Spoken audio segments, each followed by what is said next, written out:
Au Congo, Pointe-Noire suffoque sous les déchets qui jonchent la ville. Pas de services municipaux de nettoyage et les maladies comme le choléra font leur retour à cause de l'insalubrité. Nathalie Sarfati. C'est le quotidien des habitants de Pointe-Noire. Ils cohabitent depuis des années avec les immondices éparpillés dans les rues, les déchets qui s'amoncellent et qui polluent les rivières, une insalubrité qui exaspère la population. L'État congolais doit nous aider parce qu'il n'y a pas de caniveau ici pour que l'eau s'évacue. La saison sèche est là. Il faut nettoyer, on ne dormait pas à cause des inondations. L'eau stagnante infectée de moustiques, les déchets qui côtoient les aliments, ce sont autant de vecteurs de maladies. Une situation qui empire à Pointe-Noire où de nombreuses voix s'élèvent pour demander une intervention de l'État. La gestion des déchets incombe aux collectivités. Ce n'est pas monsieur tout le monde qui doit gérer les déchets, c'est la collectivité locale. Donc c'est les villes qui ont l'obligation de gérer les déchets ou éventuellement l'État, donc le ministère de tutelle. Devant l'indifférence des pouvoirs publics, certains habitants se sont improvisés éboueurs en collectant les déchets des ménages dans certains quartiers moyennant finance. Mais se pose toujours le problème de l'absence de décharge. Que faire des ordures?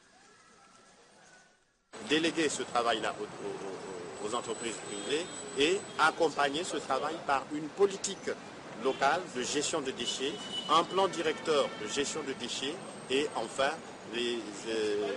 une campagne d'information, de communication et d'éducation à l'endroit des populations pour les changements de mentalité.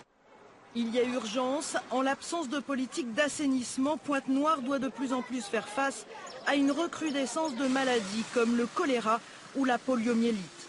L'insalubrité favorise aussi le développement du paludisme.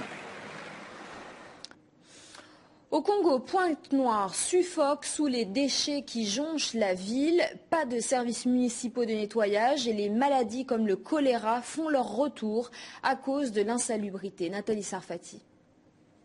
C'est le quotidien des habitants de Pointe-Noire. Ils cohabitent depuis des années avec les immondices éparpillés dans les rues, les déchets qui s'amoncellent et qui polluent les rivières, une insalubrité qui exaspère la population.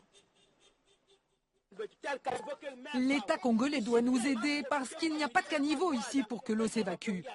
La saison sèche est là. Il faut nettoyer, on ne dormait pas à cause des inondations. L'eau stagnante infectée de moustiques, les déchets qui côtoient les aliments, ce sont autant de vecteurs de maladies. Une situation qui empire à Pointe-Noire où de nombreuses voix s'élèvent pour demander une intervention de l'État. La gestion des déchets incombe aux collectivités. Ce n'est pas monsieur tout le monde qui doit gérer les déchets, c'est la collectivité locale. Donc c'est les villes qui ont l'obligation de gérer les déchets ou éventuellement l'État, donc le ministère de tutelle. Devant l'indifférence des pouvoirs publics, certains habitants se sont improvisés éboueurs en collectant les déchets des ménages dans certains quartiers moyennant finance. Mais se pose toujours le problème de l'absence de décharge. Que faire des ordures?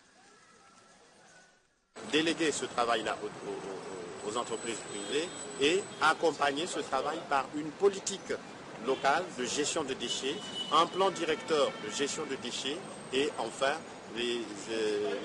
une campagne d'information, de communication et d'éducation à l'endroit des populations pour les changements de mentalité. Il y a urgence. En l'absence de politique d'assainissement, Pointe-Noire doit de plus en plus faire face à une recrudescence de maladies comme le choléra ou la poliomyélite. L'insalubrité favorise aussi le développement du paludisme.